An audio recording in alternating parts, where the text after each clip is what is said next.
Ladies and gentlemen, hear me clearly. If you're reading this before July 17, it means you still have time. This moment is a divine appointment.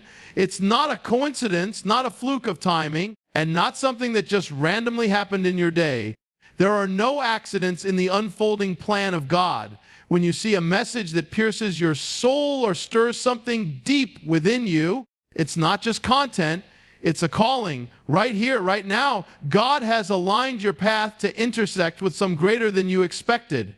Before you were born, God knew this moment would come. Before your feet hit the floor this morning, heaven had already prepared what you would see, what you would hear, and what your spirit would be prompted to feel. That's what makes this moment sacred. This is not just another day. It's an invitation from eternity.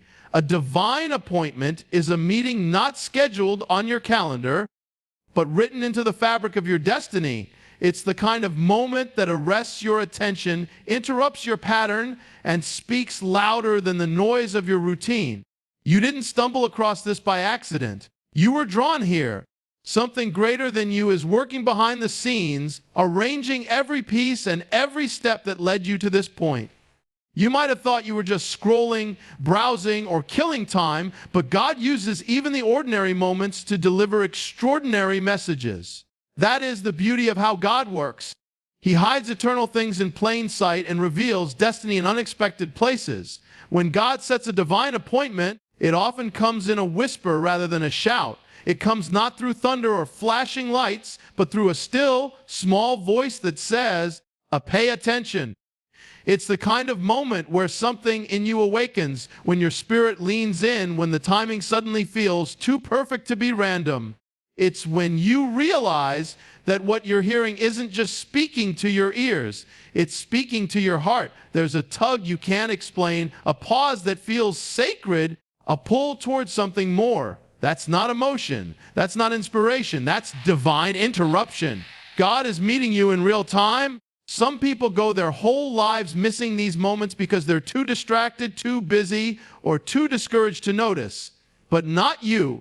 If you're aware enough to recognize this as more than coincidence, you've already stepped into something powerful. It means your heart is still soft, your ears are still open, and your spirit is still hungry. God can work with that. He honors that. In fact, He responds to that. Heaven does not waste breath on hearts that won't listen. If you're receiving this message, then you've been chosen for something timely, something weighty, something personal. God does not speak to entertain. He speaks to activate. And when He calls, it's always for a reason. You may not feel ready. You may feel unqualified, tired, or too broken for something divine. But none of that disqualifies you. In fact, it's often in your least confident state that God meets you most powerfully. He doesn't look for perfect vessels. He looks for willing ones. The timing of this moment is not based on your preparedness, but on His purpose. He knew exactly what condition your heart would be in when you saw this. And yet, He still called you. He still chose to place this divine interruption in your path.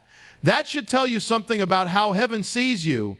That should remind you that you're not forgotten, not overlooked, not just another name in the crowd.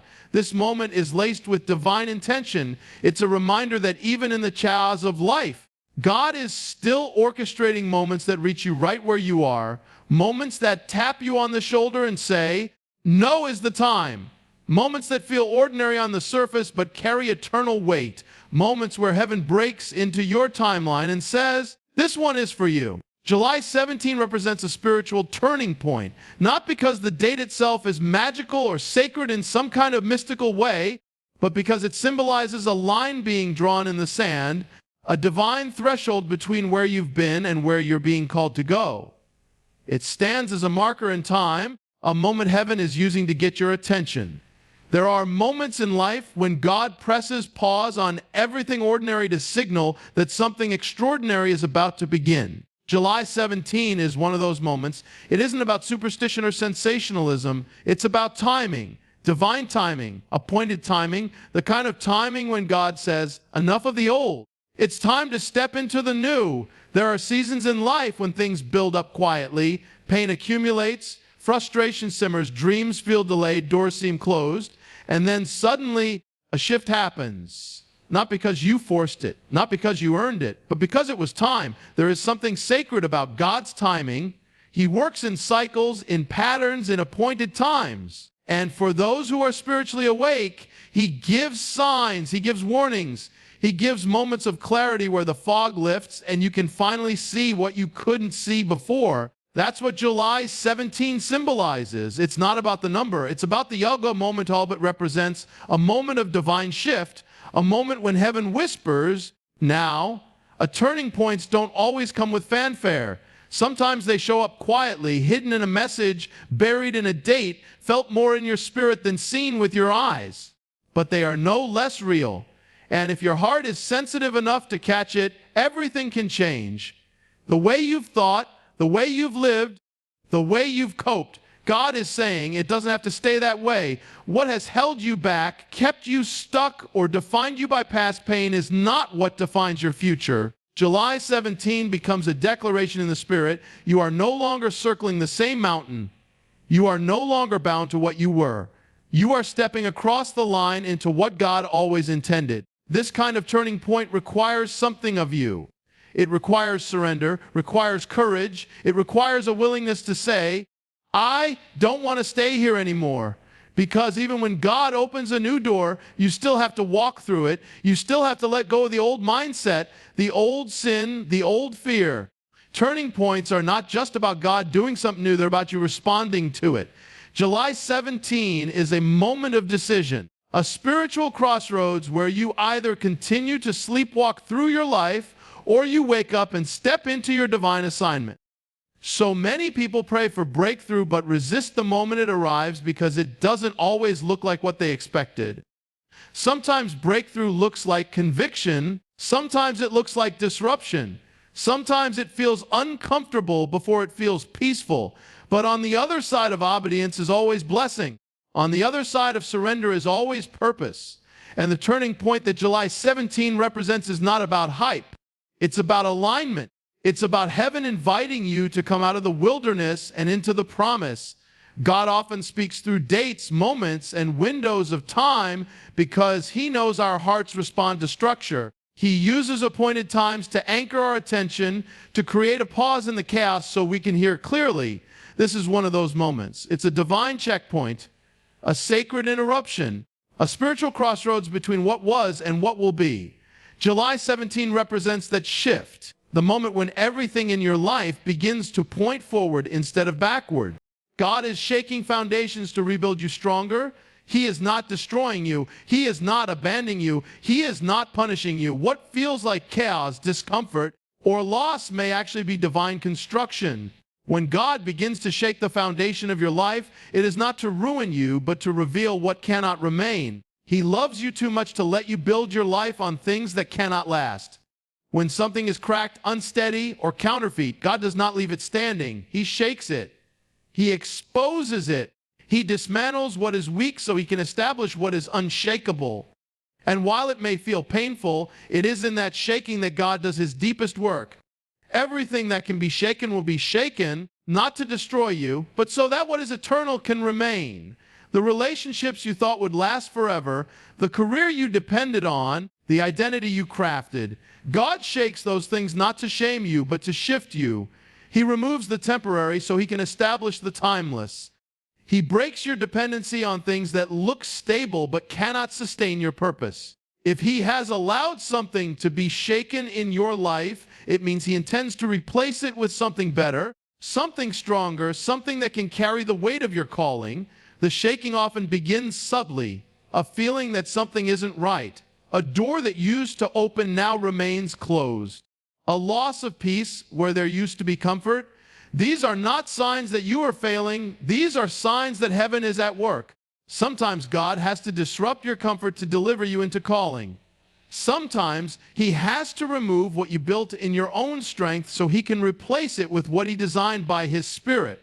And while you may grieve the loss of what was, you must trust the intention behind the shaking. God is not a destroyer of lives. He is a builder of legacies. But to build correctly, he must first clear the ground. Many people pray for a new season, but resist the process that makes room for it. They ask God to bless them, but cling to what he's trying to remove. They want the fruit, but not the pruning. But pruning is not punishment. It's preparation. Shaking is not judgment. It's refinement. When God begins to strip away, He is creating space for something greater. When He allows the foundation to be tested, it's because He plans to rebuild it on truth, strength, and purpose. This is not just about making your life better. It's about making your life last. God is after your stability, not a false sense of safety, but true, rooted strength that cannot be stolen by disappointment, failure, or fear. He wants you anchored in truth. He wants you built in the rock, not the sand. The sand might look good in the beginning, but when the storm comes, and it always does, only what is built on the rock will remain. That's why He shakes. That's why He removes. That's why He tears down before He builds up. Because what He's building in you is not temporary, it's not shallow, it's not seasonal, it's generational, it's eternal. In the shaking, your real identity is revealed. In the shaking, your true strength is forged. In the shaking, you learn to let go of the things you thought you needed and grab hold of what truly matters. You discover the power of faith when your plans fail. You discover the power of prayer when your strategy doesn't work. You discover the presence of God when everything else falls away. This is where strength is built. In the shaking, not in the silence.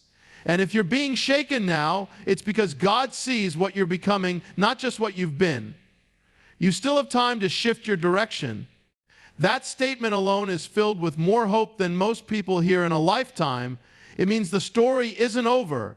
It means the decisions you've made, the seasons you've wasted, the mistakes you've lived through, none of them have disqualified you from what God's still to do in your life. You are not too far gone. You are not too broken. You are not too late. As long as there is breath in your body, there is grace available to rewrite your course.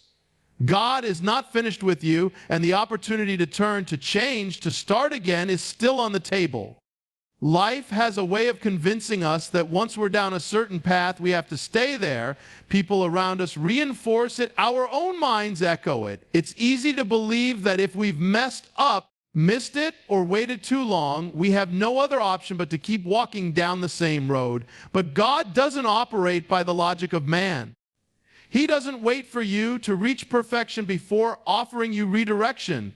He gives you the gift of a new path in the middle of your confusion, in the middle of your guilt, even in the middle of your resistance. He says, "Come now, let us reason together." That's an invitation to shift. Direction is more important than speed. You can be moving fast, but still headed toward disaster. You can be productive, but not purposeful. You can be busy, but completely out of alignment with your calling. That's why it's so critical to pause and consider where your life is actually headed, not just in your career, your goals, or your reputation, but in your heart, in your soul. Are you becoming who God created you to be, or are you drifting further from that truth every day? The beauty of God's mercy is that even when you've drifted far, He still allows U-turns. He doesn't just accept them, He welcomes them. Shifting your direction doesn't always mean changing everything externally. Sometimes it starts with one internal decision, the decision to surrender, the decision to stop pretending you have it all together, the decision to admit you need help.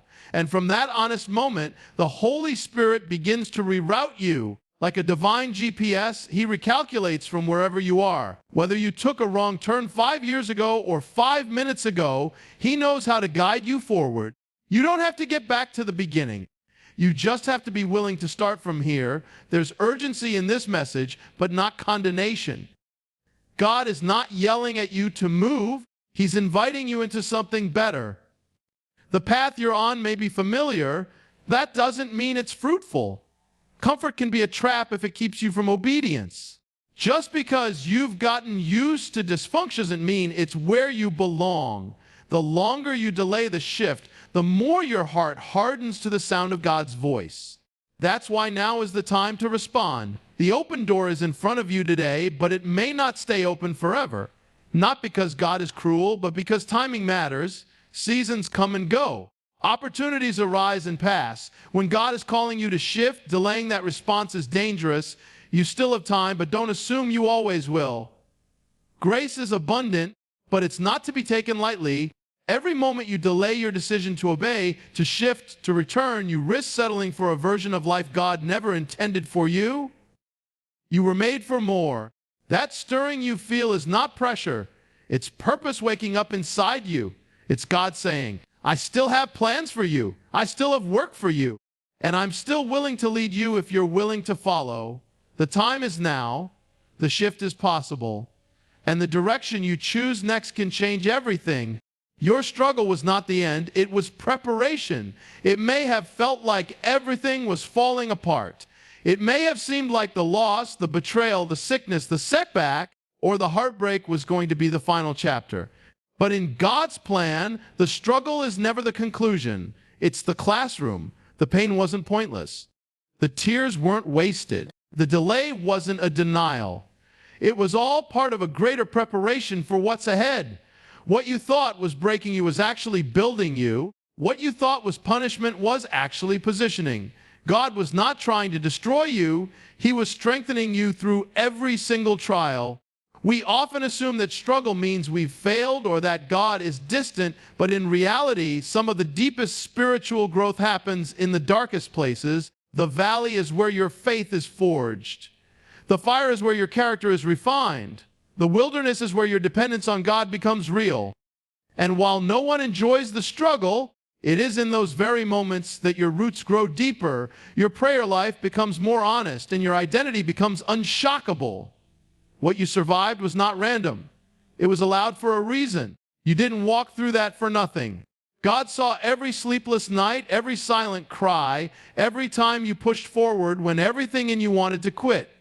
And He used it all. Preparation doesn't always look like progress. Sometimes it looks like being overlooked. Sometimes it looks like isolation. Sometimes it feels like nothing is changing. But what's happening under the surface is often more important than what's visible. God does His best work in hidden places. Just like a seed goes into the soil and disappears before it ever breaks through the ground, your struggle was a season of planting. What looked like burial was actually the beginning of new life. You weren't buried, you were being planted. And in due time, what God has been growing in you will begin to emerge. Think about Joseph in the pit and prison before the palace. Think about David in the field before the throne. Think about Ruth in grief before redemption. All of them went through seasons where the struggle seemed final. But those seasons were only the setup for the purpose God had waiting for them. The same is true for you. God has not forgotten you. He hasn't passed you by. He's been shaping you in silence, preparing you in the pressure, and purifying your motives through the mess. He's been teaching you how to trust Him, how to hear His voice, how to depend on Him alone, because what's coming next will require that kind of faith. You might not see the full picture now, but looking back, you'll understand why certain doors had to close, why certain people had to leave, why certain dreams had to be delayed. If you had stepped into your next too early, it could have crushed you. God loves you too much to promote you before you're ready. The struggle refined your vision. It exposed what you needed to release. It revealed what you truly value. And it reminded you that your strength isn't in what you can control, but in who holds your future. When God allows a struggle, He always intends to use it. Nothing in your story is wasted in His hands. Every failure, every disappointment, every hardship can be transformed into wisdom, compassion, and strength. What you learned in the struggle is what will sustain you in the blessing. The fight gave you fire. The pressure gave you purpose. The pain gave you perspective.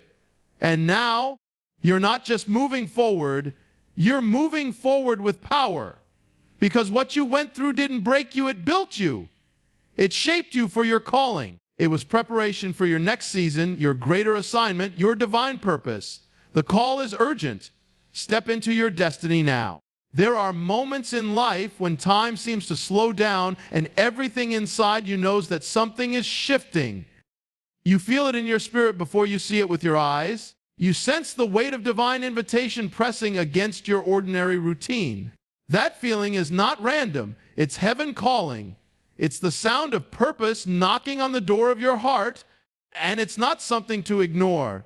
God is not just inviting you to consider your calling at some distant, more convenient time. He is urging you to move, to respond, to rise. This is not just another message. This is a summons from the throne of God itself, and it demands your attention. There is a specific moment in every person's life when God presses in with clarity and urgency. It's not because he's impatient, but because he knows the hour. He knows the window of opportunity. He knows what hangs in the balance. Delay is not neutral. It is dangerous. Every time you push off obedience, you risk forfeiting the fullness of what God has prepared. Every time you silence that inner pull towards something greater, you train your heart to ignore the voice of the one who made you. But today, right now, that voice is calling louder. Not to condemn, but to compel. Not to pressure, but to pull you into alignment with your purpose. You are not being asked to be perfect, only to be willing. Many people miss their moment because they assume they have time. They wait for the ideal season, the right circumstances, the perfect confidence. But destiny rarely arrives wrapped in comfort. It shows up in the middle of uncertainty and asks for your yes. It knocks when you're still doubting. It calls you when you're still healing. It whispers when you're hoping for a shout. And those who recognize the urgency of the call are the ones who step into divine acceleration. You don't need all the answers to obey. You just need to move. The provision, the clarity, the strength, all of that meets you after your step, not before it. There are people connected to your obedience, lives that will be touched only if you say yes, doors that will only open if you walk forward, favor that will only be unlocked through motion. Your destiny is not just about you, it's about what God wants to release through you. And the longer you delay, the more the enemy will try to distract, discourage, and detour you. That's why this moment is so critical. You are not being rushed, you are being aligned. The urgency you feel is not fear, it's focus. It's heaven trying to get your attention before the noise of the world drowns it out again. There's a reason you've felt stirred lately. A reason you've been restless. A reason why the things used to satisfy you no longer do. It's because your spirit is recognizing that you were made for more. You're not called to survive. You're called to advance. You're not just meant to exist. You're meant to build, to influence, to transform, to shine. That kind of life doesn't happen by accident. It requires intentional steps of faith. It requires saying yes even when you don't feel ready. It requires trusting that if God called you, he will equip you, sustain you, and finish the work he started in you. This is your moment to cross the line from hesitation into holy confidence. To stop asking for more signs and start moving in the strength you already have. Heaven is leaning in, angels are standing by, and everything in your life up to this point has been preparing you for what's next. Don't let fear or pride or passivity hold you back. Your destiny is not waiting for you to feel worthy. It's waiting for you to answer. The call is urgent. The moment is now, and the shift you've been praying for begins with your yes.